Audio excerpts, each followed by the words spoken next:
Alright, muri Zimbabwe tinoda kuti titaure nyaya iyi zvakanaka-naka zvinonzwisiswa nemunhu wese, nevaya vanomhanya nevaya vari slow vobva vanzwisisa kuti chii chiri kuitika right now. Tiri kuti Chiwenga threatens Mnangagwa with jail time. Vazhinji vanobva vati hayo uri kuti chii muri Zimbabwe. First of all, we are starting with public information. We're starting with something that Chiwenga have said publicly. That preaching yaakaita musi weSunday. Nhasi maybe it's Monday, it's Tuesday. So it's like 2 days ago yaakaita iye ari kuRoman Catholic Church achitaura pamusoro paHezekiah king wokuti yakati nguva yake yasvika Mwari vakamutumira muprofita akamudza kuti iwe wangu iwewe chinyora wiwu yako chigova ufumi hwako chiita sei, Mwari wati nguva yako yakwana. And then mukomana ndobva atanga kunamata zvinohlisa achikumbira kuti Mwari amuwedzere makore zvikanzi wawedzerwa 15 years, but within like less than 3 months pakatouya hondo ikatogwisa nzvimbo yese iyi ikatotanga kutora ufume. Mukomana akazopedza 15 years dzese dzaari mujere. So tanga tichitaura isusu muri yeZimbabwe, tanga tichitaura isusu nacomrade murwi hondo vaivamo muhondo vava maretired right now, vava maretired generals vava machii. Tanga tichitaura isusu naCollins Mashamba. I think takambomubudisa on this channel, on this page, right? So comrade Collins Mashamba vanga vachitaura zvavari kutaura very, very important muri Zimbabwe. You have to listen to this until the end, for this is information coming from guys with the experience. So first of all, that was a public threat or a public warning. Allegedly, my analysts, they conclude what Vice President Chiwenga said is a direct threat to Mnangagwa. Muri Zimbabwe takatarisana isusu nebill number 3. Takatarisana isusu na Mnangagwa coming, his terms coming to an end muna 2028, and the same guy is looking to extend that. And then his vice president, the one who is also credited kuti ndiye the guy who put Mnangagwa in position. We all know Mnangagwa had no leverage muna 2017. Mukomana anga atotiza mnyika, atocrossa border akanoita nhapwa paSouth Africa, and then the military commander from Zimbabwe brings this guy back to say come back and actually sit in the position yemunhu wawatiza anova Robert Gabriel Mugabe. Muri Zimbabwe tine information zvinhu zviri kuitika.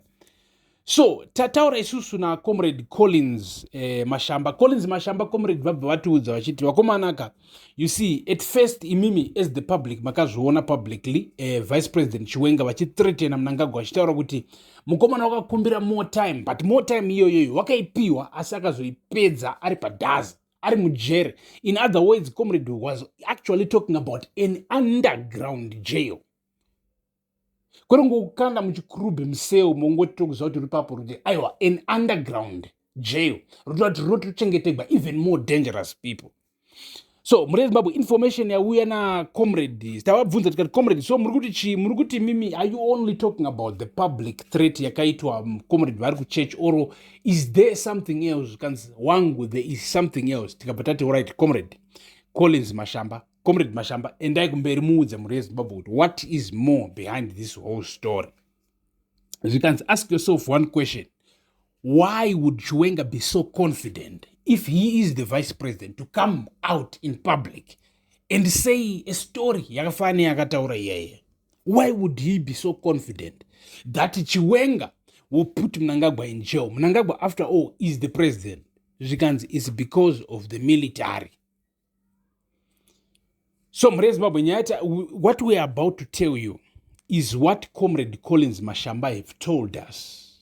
This is what comrade Mashamba have been good, have been telling us things which has proven for a long time. But what we're about to tell you now will change everything.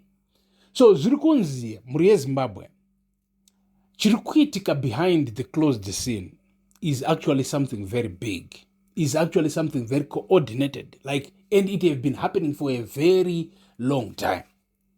Zirikuzi, first of all, my generals, my military generals, my comrades, high ZANU-PF members who were there muna 2017, who watched the whole thing, who witnessed the whole thing, the promises that were made there and everything. This whole time, the guys just agreed and said, you know what? whatever Mnangagwa will say, whatever his Gananda or people who are his associates or very close to him, whatever they say, it doesn't matter. Because Mkoma now itakampa up to 2028. So what he says, as long as it's still 2025, 2026, 2027, I said just 2028. But by 2028, we know exactly what we're going to do. But Jirukunzi Wakomana didn't anticipate or didn't predict one thing, chakaita na Mnangagwa, chawanga asingafungiri to really come to life. Comrade Collins, Tuesday, what is that one thing chawanga asingafungiri to Mnangagwa will actually bring to life that he actually did? You can see it's actually the CAB 3 itself, Constitutional Amendment Bill number 3. Because the Constitutional Bill Amendment number 3 changes everything. It changes who has got the power, who has got the say, and who is actually being seen by the people as the legitimate one. Comrade, you see, there is one clause in the Amendment Bill number 3 which is real trouble to Mnangagwa. Like that one clause, one statement or one requested amendment could change in parliament. That one requested amendment changes everything. It takes power away from the same people who put Mnangagwa in his position. Comrade, this is deep. This is serious. These are serious like issues that shapes the state, that shapes the political game and arena, like what happens in it. Murukutaura kuti chi, comrade, itai kuti maZimbabweans ave enlightened, itai kuti maZimbabweans azive exactly what's happening. Zvikanzina comrade, you see,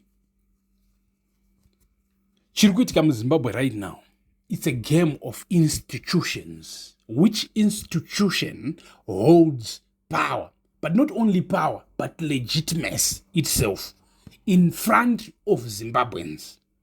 Tikati, are you saying the political elite really care about what the public say? The political elite are the political elite because of what the public says. So what the public thinks, says, or sees is always going to be important because it controls everything. It controls, you see, Yatrukutisu's political elite is actually made up of ordinary Zimbabweans. We are talking of ordinary soldiers. Those who are politically great or elite, or those who are the political elite. Kutibabe political elite and protect their positions. They use ordinary soldiers, ordinary police, or the ordinary members of the security. Munyik. Tigat comrade. And I kumberi. Zvikanzi, so zviri kuitika right now ndezvekuti vakomana vese who were there in 2017, who agreed to what they agreed in 2017, which ended up Tina Mnangagwa as the president, have sat down and talked about this one clause in Amendment Bill number 3. You know why it is the most important? You know why not change the role of the army towards the constitution? So right now the role of the army is to uphold and defend the constitution of Zimbabwe. But once that is changed, the role of the military is to act in accordance to the constitution of Zimbabwe. What that means is that actually the executive president is now more powerful than the military general. So are you saying we are trying to make the military general more powerful than the president? You can say, no. This is what we call balance of power. We have to have equally powerful institutions, at least 3 of them, equally powerful institutions in a country, for us to maintain democracy, for us to balance the acts of the president. Because the president has got power to act, power to command, power to make things happen economically, financially, talking about foreign policy, local policy or whatever. But there is another institution as of right now in the Zimbabwean democracy, which is the military, which has got just power to watch over the president and his moves, which is the military, which is there to defend, to uphold and defend the constitution, which means kana president wenyika akatanga kuacta outside the constitution, there is somebody to say something. He knows there is a big threat out there to his actions. But what if that is removed? So if that is removed, it renders all these guys who actually put Mnangagwa in power in 2017 useless. And as that is the most uniting clause that is in the Amendment Bill number 3. Zvirikuita kuti vaya vakaisa Mnangagwa vabatane on a level yavasati vakambobatana before. Do you understand this, More Zimbabwe? This is what is happening right now. So, since this is happening right now, Zvirikuzi Chiwenga and his faction have actually pamuri kunzwa pavakataura publicly vachitaura pamusoro paHezekiah, which a lot of people, analysts, when they analyze this thing, is obviously Mnangagwa. Like analysts, commentaries, they would say Chiwenga angachitaugwa nezvake naChiwenga is Mnangagwa. Angachitaura nyaya yeumambo yeutongi, angachitaura nyaya yekuextenda matems, angachitaura nyaya yekupata kana kuzvungaira kwemunhu ari kuda kuzama kuextenda matems, kwemunhu ari kufunga kuti he is the only one who is able to rule or run a country. That's exactly what Vice President Chiwenga was saying. But before that, Vice President Chiwenga also attacked Mnangagwa through attacking Smith aivapo munguva yeudzvanyiriri, munguva yecolonization. Do you understand? Vachitaura pamusoro the same system that Mnangagwa want to introduce, the parliamentary system. Vachicompare net to the frontiers, the parliamentary system yangaina Smith again back then. So when you put these two together, More Zimbabwe, as an analyst or a commentary, or political commentary, a Zimbabwean political commentary, you can come up with one conclusion. Right now, Vice President Chiwenga is threatening Mnangagwa with jail time. Vakazvitaura vakati unotovharigwa wakatozo benzi riya rakapiwa more 15 years Hezekiah ramwari riya rakatozodzipedza riri underground. Riri underground. In More Zimbabwe, you have to understand that that's something big.